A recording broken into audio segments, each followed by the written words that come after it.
በዓለማችን ወንዶችንም ሴቶችንም በማጥቃት ካሉ የካንሰር አይነቶች በሙሉ ሶስተኛው ሲሆን ሰዎችን በመግደል ካሉ የካንሰር አይነቶች በሙሉ ደግሞ ሁለተኛ ደረጃ ላይ ተቀምጧል ማለት ነው። ቀይ ስጋን አዘውትሮ መመገብ እንዲሁም ስሞክድ ሚትስ የምንለው ወይም ደግሞ ተጠብሶ ተቃጥሎ የምንበላቸው ምግቦች ፕሮሰስ ተደርጎ የምንበላቸው ምግቦች ሁሉ ለዚህ ችግር ያጋልጡናል ማለት ነው። የጨጓራ በሽታ ያለባችሁ ሰዎች ሎሚና ዝንጅብል መጠቀም እንደማትችሉ የታወቀ ነው። ስለዚህ እናንተ በካሮት ልትተኩ ትችላላችሁ። በካሮት ጁስ ወይም ደግሞ በኩከምበር ጁስ በሐብሐብ ጁስ ልትተኩት ትችላላችሁ ማለት ነው።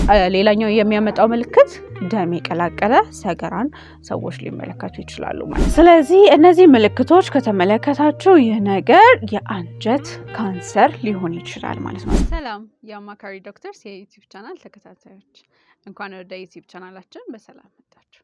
ሰብስክራይብ በማድረግ ቤተሰብ እንድትሆኑ እየጠየቅን ቪዲዮአችን ለብዙ ሰው እንዲደርስ ላይክ እና ሼር ማድረግ እንዲሁም የደወል ምልክቱን መጫን አይርሱ።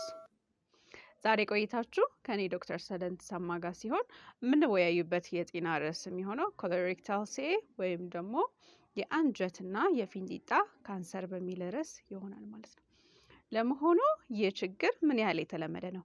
በዓለማችን ወንዶችንም ሴቶችንም በማጥቃት ካሉ የካንሰር አይነቶች በሙሉ ሶስተኛው ሲሆን ሰዎችን በመግደል ካሉ የካንሰር አይነቶች በሙሉ ደግሞ ሁለተኛ ደረጃ ላይ ተቀምጧል ማለት ነው። ይህም እጅግ በጣም ብዙ ሰዎችን እያጠቃ የሚገኝ ችግር መሆኑን ያሳየናል ማለት ነው። ለመሆኑ ለዚህ ችግር ሰዎች በምን ምክንያት ሊጋለጡ ይችላሉ? ወይም አጋላጭ ሁኔታዎች ምንድን ናቸው? አጋላጭ ሁኔታዎች ሊሻሻሉ የሚችሉ ወይም ደግሞ ሊሻሻሉ የማይችሉ በመባል በሁለት ይከፈላሉ። ሊሻሻሉ ከማይችሉት ውስጥ ወንድ ሆነው መፈጠር፣ እድሜያቸው ከ60 እና ከ65 በላይ የሆኑ ሰዎች ላይ እንዲሁም የቤተሰብ ታሪክ ያላቸው ሰዎች ላይ። የቤተሰብ ታሪክ የምንለው ምን ማለት ነው? ከዚህ በፊት እናት ወይ አባት ወይም ደግሞ የመጀመሪያ ደረጃ ላይ ያሉ እህት ወንድም ሊሆን ይችላል። የቤተሰብ ክፍሎች ውስጥ እንደዚህ አይነት የካንሰር ታሪክ ያለባቸው ሰዎች እነሱም በካንሰር የመጠቃት እድላቸው ትንሽ ከፍ ያለ ነው ማለት ነው። ይህ ግን በጣም ብዙ ጊዜ የሚከሰት አይደለም። ጥቂቶቹን ሰዎች የሚያካትት ነው ማለት ነው። ሊሻሻሉ የሚችሉ ሪስክ ፋክተርስ ወይም አጋላጭ ሁኔታዎች ደግሞ ምንድን ናቸው? አመጋገብ ላይ ከፍተኛ የሆነ ትኩረት ያስፈልጋል።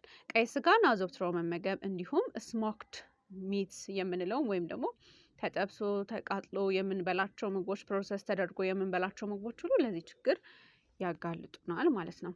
ስለዚህ ፋይበር ወይም ደግሞ አትክልት፣ ፍራፍሬ የመሳሰሉ ምግቦችን መመገብ ከዚህ ችግር በከፍተኛ ሁኔታ ሰዎችን ሊታደግ ይችላል። እንዲሁም የአልኮል መጠጥን አብዝቶ መጠቀም ሊሆን ይችላል። ወይም ደግሞ ከፍተኛ የሆነ የሰውነት ክብደት ይህን ችግር የማምጣት አቅሙ ከፍተኛ ነው። ከአልኮል በተጨማሪ ሲጋራም ለዚህ ችግር አጋላጭ እንደሆነ ይጠቀሳል። ስለዚህ በአጠቃላይ አመጋገብን ማስተካከል፣ ሞር ኦፍ ኦክሲዳንት ምግቦችን ማስወገድ እና አንቲ ኦክሲዳንት የምንላቸው ወይም ደግሞ አንጀትን ለማጽዳት የሚጠቅሙ ቀለል ያሉ ለመፈጨት ቀለል የሚሉ አትክልቶችን፣ ፍራፍሬዎችን መጠቀሙ አስፈላጊ ነው። አንዳንድ ጊዜ ደግሞ ኮለናችንን ለማጽዳት ከዚህ በፊት የሰራነው ቪዲዮ ላይ ቲክቶካችን ላይ ተመልሳችሁ ማየት ትችላላችሁ። የተለያዩ ጭማቂዎች፣ ቀለል ያሉ ምግቦች አሉ ማለት ነው። ለምሳሌ ሎሚና ካሮትን ቀላቅሎ መጠቀም፣ ጂንጀር ወይም ደግሞ ይሄ ዝንጅብል የምንለውን ከሎሚ ጋር ቀላቅሎ መጠቀም። ይህን ስንል ግን የጨጓራ በሽታ ያለባችሁ ሰዎች ሎሚና ዝንጅብል መጠቀም እንደማትችሉ የታወቀ ነው። ስለዚህ እናንተ በካሮት ልትተኩ ትችላላችሁ። በካሮት ጁስ ወይም ደግሞ በኩከምበር ጁስ በሐብሐብ ጁስ ልትተኩት ትችላላችሁ ማለት ነው። ጠዋት ላይ ለብ ያለ ውሃ በመጠጣት ይህንን ሁሉ በማድረግ ኮለናችሁን ወይም አንጀታችሁን ብታጸዱ ከዚህ በሽታ የመዳን እድላችሁ ከፍተኛ ይሆናል ማለት ነው። ቀጥሎ የምንነግራችሁ ሲምፕታይን ኤንድ ሲምፕተምስ የምንላቸው ወይም ደግሞ ይህ ችግር ያለበት ሰው ምን አይነት ምልክቶችን ሊያሳይ ይችላል ማለት ነው።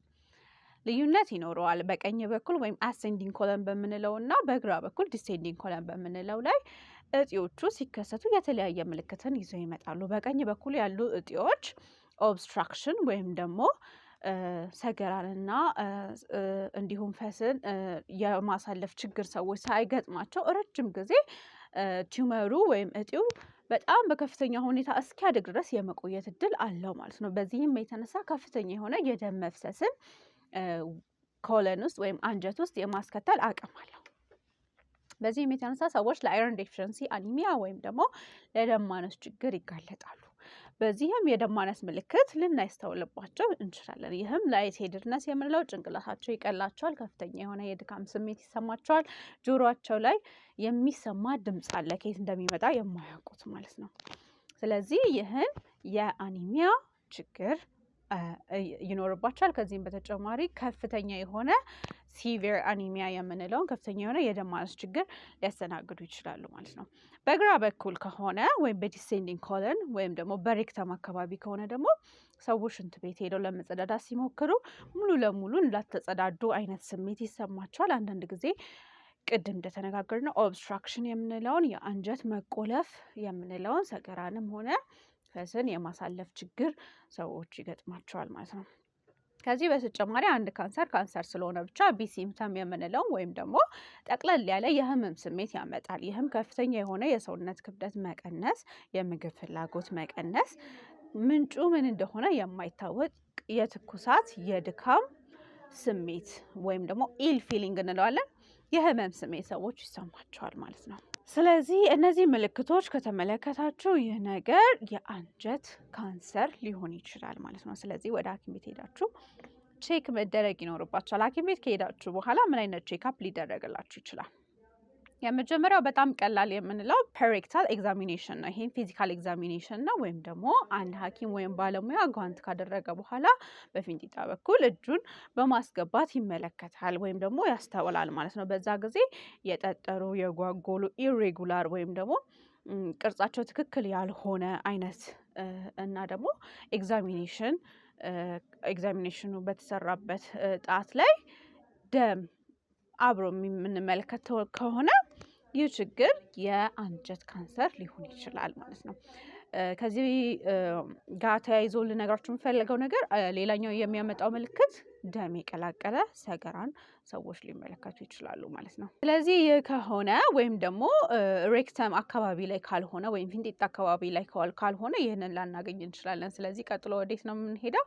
ኢሜጂንግ ወደ ምንላቸው ሌሎች መመርመሪያ ማሽኖች እናልፋለን። ይሄም በዋነኝነት ኮሎኖስኮፒ የምንለው ጫፉ ላይ የራሱ የሆነ ካሜራ ያለው በፊንጢጣ በኩል የሚገባ ሙሉውን የአንጀት ክፍል መመልከት የሚያስችል ነገር አለን ወይም መመርመሪያ ማሽን አለን ማለት ነው። እሱን በማስገባት ጤነኛ የሆነ ጤና አናሊ ፖሊፕ የምንላቸው አሉ።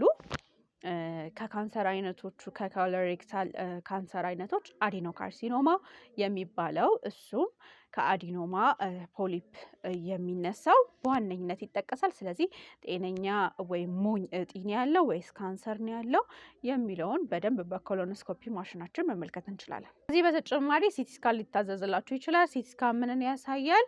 ተጓዳኝ ወደ ሆኑ የሰውነት ክፍሎች ወይም የአካል ክፍሎች ይሄ ኮሎሬክታል ሲኤ የምንለው ነገር ወይም የአንጀት ካንሰር ተዳርሷል አልተዳረሰም የምንለው ንፍፊቶች ላይ ያለውን መዳረስ እንዲሁም ስቴጂንግ የምንለውን ስቴጅ 0 ነው፣ ስቴጅ 1 ነው፣ 2 ነው፣ 3 ነው፣ 4 ነው የሚለውን በሚገባ ሊያሳየን ይችላል ማለት ነው። ከዚህ በተጨማሪ ቀለል ያሉ የላቦራቶሪ ምርመራዎችን ሊደረግላችሁ ይችላል። ሲቢሲ ለምሳሌ ሄሞግሎቢን እና ሄማቶክሪትን፣ ይህም ደም ማነስ አለ የለም የምንለውን የምናይበት መንገድ ነው። በሁለተኛ ደረጃ እንደ ስክሪኒንግ የምናየው ፌካል ኦከልት ብለድ ቴስት የሚባል ነገር አለ። ይሄም በሰገራ ውስጥ ደም እየወጣ ነው እየወጣ አይደለም የምንለውን የምናይበት መንገድ ነው። በነገራችን ላይ ይህ ምርመራ ለስክሪኒንግ ወይም ደግሞ ሪስኩ አለብኝ ብላችሁ ለምታስቡ ሰዎች ከ60 ዓመት በኋላ በየ2 ዓመቱ እንድታደርጉት ይመከራል። ከ40 እስከ 60 ዓመት ባለ እድሜ በየ2 ዓመቱ ብትመረመሩ ቀላል ምርመራ ነው፣ የሰገራ ምርመራ ነው፣ ግን ካንሰርን ሊያሳየን የሚችል ምርመራ ነው ማለት ነው። ስለዚህ እነዚህንና ሌሎች አስፈላጊ ምርመራዎች ከተደረገላችሁ በኋላ ቀጥሎ የምናልፈው እንግዲህ ወደ ሕክምናው ነው። ሕክምናው የሚወሰነው ይህ ቅድም የነገርኳችሁ ካንሰር ስቴጂንጉ ወይም ደግሞ የደረሰበትን ደረጃ በመመልከት ይሆናል ማለት ነው። ትንሽ የሆነና ያልተዳረሰ ካንሰር ከሆነ በኦፕሬሽን ወይም በቀዶ ጥገና ልናስወግደው እንችላለን። የተዳረሰ ካንሰር ከሆነ አብሮ ራዲዬሽን ቴራፒ ወይም የጨረር ሕክምና እናደርጋለን ማለት ነው። በጣም የተባባሰ ከሆነ ደግሞ መፍትሄም ላይኖረው ይችላል ማለት ነው አንዳንድ ጊዜ። ስለዚህ ቶሎ ብላችሁ ምልክቶቹን የምታስተውሉ ከሆነ ወደ ሕክምና መሄድ ትችላላችሁ። ከዚህ ጋር ካንሰር ወይም ነቀርሳ የሚባለው በሽታ በአጠቃላይ በሀገራችን በከፍተኛ ሁኔታ እየበዛ ስለሆነ ቢ ሲምፕተም የምንላቸውን ወይም ከፍተኛ የሆነ የክብደት መቀነስ ካስተዋላችሁ፣ ምንነቱ ከየት እንደሆነ የማታውቁት ትኩሳት ካስተዋላችሁ፣ የድካም ስሜት ካላችሁ እባካችሁ ቶሎ ብላችሁ ወደ ጤና ተቋማት ሄዳችሁ ጤናችሁን እንድትጠብቁ እየተናገርን አማካሪ ዶክተር ስር በሶሻል ሚዲያ ወይም በማህበራዊ ድረገጾቻችን ፎሎ እንድታደርጉን እንጋብዛለን። ዛሬ ስለ አንጀት ካንሰር እንዲሁም ስለ ፊንጢጣ ካንሰር የተወሰነ እውቀት እንዳገኛችሁ ተስፋ አደርጋለሁ። ሰላም ቆዩ።